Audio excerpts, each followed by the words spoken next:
Welcome back to the deep dive. Today we're looking at Phuket. That's Phuket, if you want to sound like you know the place. Right, the local pronunciation. Exactly. It's known as the Jewel of the Andaman Sea. But our sources suggest something's changing. It's not just for holidays anymore. Mm-hmm. It's becoming a real contender for affluent retirees looking for a permanent base. So that's our focus today. We're diving into sources, including some really detailed analysis from local real estate experts who've been there a long time. Yes, people on the ground. Our mission is to figure out how Phuket pulls this off. How does it balance that, luxury, tropical vibe with the practical stuff? Like financial stability, modern living, Yeah. the things you actually need long term. Precisely. It's a unique mix. Okay, so straight off the bat, the sources pointed to 5 key things. If you take nothing else away, remember these. The quick takeaways. Yeah. First, affordable luxury. Your money just goes way further than in those Western spots. That's a big one. Second, real estate isn't just a place to live, it's a genuine investment opportunity. Think rental income. Passive income potential, yeah. Third, world-class amenities. And crucially, top-tier healthcare that's actually affordable. We'll definitely need to dig into that. Fourth, there's a big, welcoming expat community already there, easy to plug into. So you're not isolated. And finally, Thailand has specific long-term visa options tailored for retirees, people over 50. Makes the logistics feasible. Okay, so let's start with that first point, affordable luxury and the lifestyle. It's about enjoying a high standard of living without, well, breaking the bank. Right. And affordable luxury here isn't just marketing speak. The sources are clear. We're talking about getting, say, a villa with a private pool or a sea view apartment Nice. for significantly less than you'd pay for something comparable in, I don't know, the south of France or maybe California. Right. Your retirement pot stretches further. It's more than just saving a bit of cash, though, isn't it? It's about the value. Like, the sources kind of imply that the lifestyle you can fund in Phuket might be, what, maybe 30% more luxurious than what the same retirement income gets you back home. That sounds about right based on the figures, which fundamentally changes your financial planning. A lower required withdrawal rate, maybe. Means more security long term. Exactly. But you need the foundations for that lifestyle. The sources talk about Phuket being a tropical paradise with modern conveniences. That balance again? It's key. You have the beautiful beaches, the scenery, but you also have, big modern supermarkets. For imported goods, yeah. Stuff you recognize. Oh, yeah. Proper international banking, reliable high-speed internet, the kind of stuff you just expect in a developed city. So you can be relaxing on, like, Karanoi Beach one morning. Yeah, total tranquility. And then head into town for some amazing international food. Or manage your global finances online without any hassle the next. That's the promise. Seamless integration. You're not sacrificing modernity for the tropical setting. Okay, so if your money goes further, you need to feel secure. Which brings us neatly to real estate. This seems like a big part of the strategy for many retirees there. It definitely is. Let's unpack that property market. The sources, especially the analysis from Ocean Worldwide, they're a luxury agency based right there in Phuket, right? Yeah. Since 2004. That's them, focused on Phuket and Koh Samui. They've been there through a lot of the island's changes. Their data suggests property values have shown pretty consistent growth. Driven by tourism and this growing retiree market. Correct. There's steady demand, both for holiday rentals and for people looking to live there longer term. We know their director, Sandra O'Neill, has guided a lot of investors through this market. Okay, but stable. Thailand has seen some political ups and downs. Do the sources address the risks for foreign buyers? Like, you can't own land directly, can you? No, that's a key limitation. Foreigners can't own freehold land. That's a crucial point the sources acknowledge. So how does it work? Leases. Primarily, yes. Long-term leaseholds, often structured as 30 years, but typically renewable.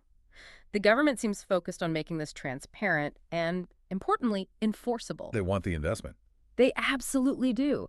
They've worked on streamlining the paperwork to make foreign investment feel more secure. Think about those high-end properties, like a 5-bed villa in Choengthal, the sources mentioned. Yep.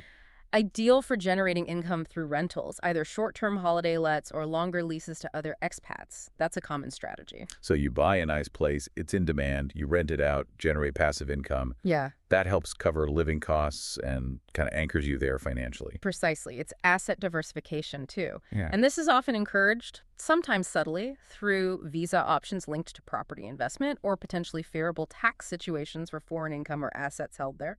Right, that makes sense.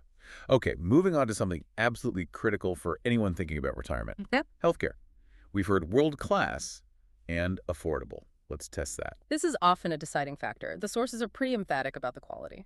How so? Well, Phuket has several international hospitals. We're talking facilities with certifications on par with Western standards, modern equipment. And English-speaking doctors. That's important. Crucial. Many are specialists, often trained overseas in the UK, US, Australia. Communication isn't usually a barrier for major procedures. And the cost. The sources mentioned some pretty staggering figures. Yeah, the affordability is striking.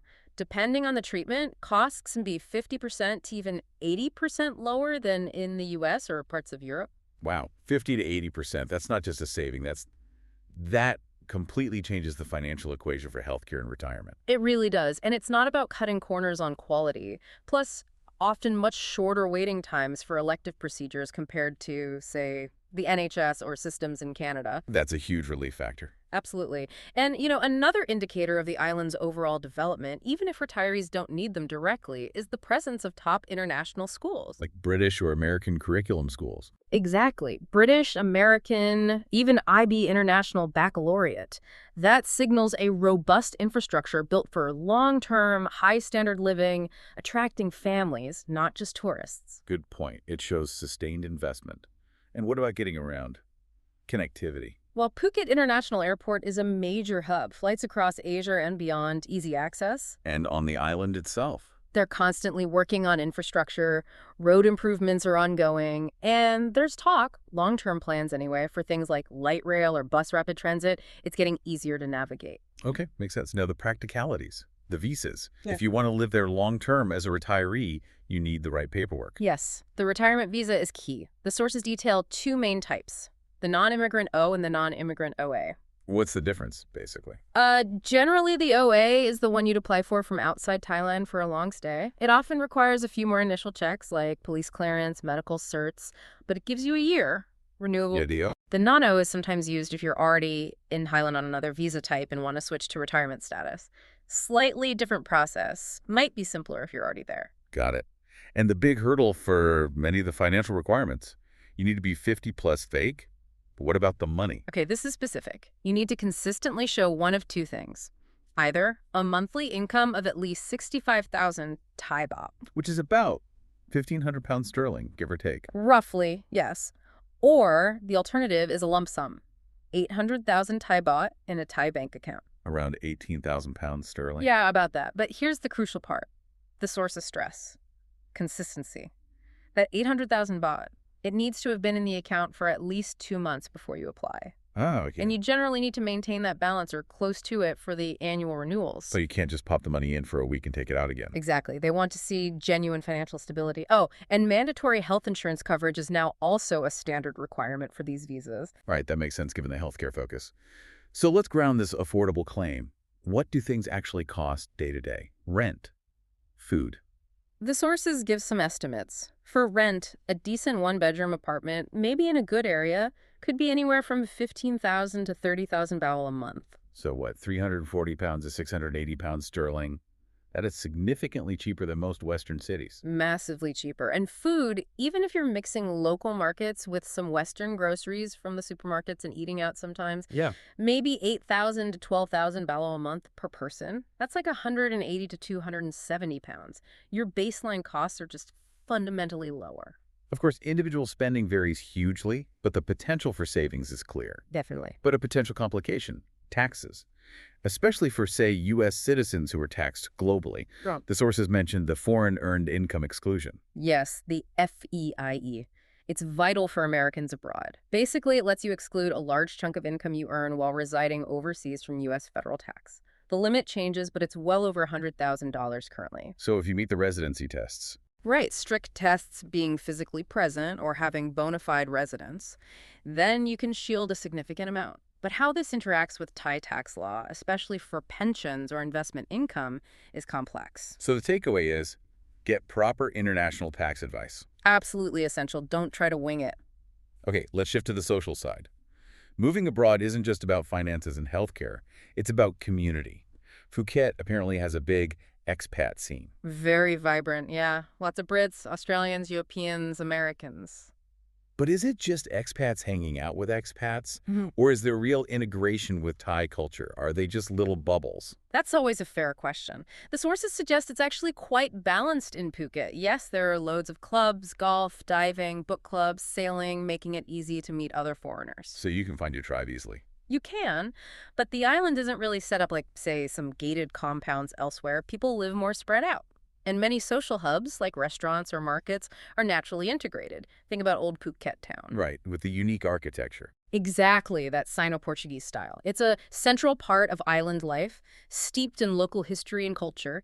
Expats and locals mix there daily. It encourages interaction, prevents it from becoming too insular. So that mix of history and modern life gives the island its flavor. It's not just the beaches that earn it the Jewel of the Andaman nickname. No, it's deeper than that. You've got over 30 beaches, sure. Amazing places like Karanoi or Freedom Beach, plus easy access to islands like the Similans or Koh Phi Phi. Paradise stuff. Totally. But it's also that cultural depth. The blend of Thai traditions, the influence of centuries of trade seen in Old Town, it feels like a real place with history, not just a purpose-built resort. And the sources mention something else, interesting resilience. They talk about the 2004 tsunami. Yes, a devastating event. But the way the island recovered and actually used the rebuilding phase to accelerate development and improve infrastructure. It shows something about the place. It demonstrates a real spirit of renewal, as the sources put it, a commitment to the future, a kind of perseverance. It adds another layer to the island's character. It's not just paradise. It's a place that's overcome adversity. So, pulling it all together, what's the big picture here? Well, if you connect all these threads, Phuket offers this really compelling package. You get the dream tropical lifestyle, right? The beaches, the weather. Yeah, but critically, it's underpinned by solid, modern infrastructure, affordable and high-quality services like healthcare, and real financial opportunities. It seems to be managing that tricky balance between growing tourism and serving permanent residents. So it works for the retiree needing affordable healthcare, and for the investor looking for solid returns, and maybe even the digital nomad wanting a high quality of life without the Western price tag. It seems to cater to all those groups quite effectively, yes. It removes a lot of the practical friction you might expect when trying to live that kind of dream retirement lifestyle. Okay, final thoughts. The island's changed so much, Yeah. especially post-2004. There's constant development, airport upgrades, roads, maybe light rail someday. Relentless modernization, yeah. So here's something to think about. What's the long-term effect of this constant push for modernity, this balancing act between massive infrastructure growth and preserving that authentic Thai culture everyone talks about? How does that tension impact the stability and the actual quality of life for people who choose to make Phuket their permanent home? That's the million-dollar question, isn't it? How does it maintain its soul while embracing global demands? Definitely something for potential residents to ponder.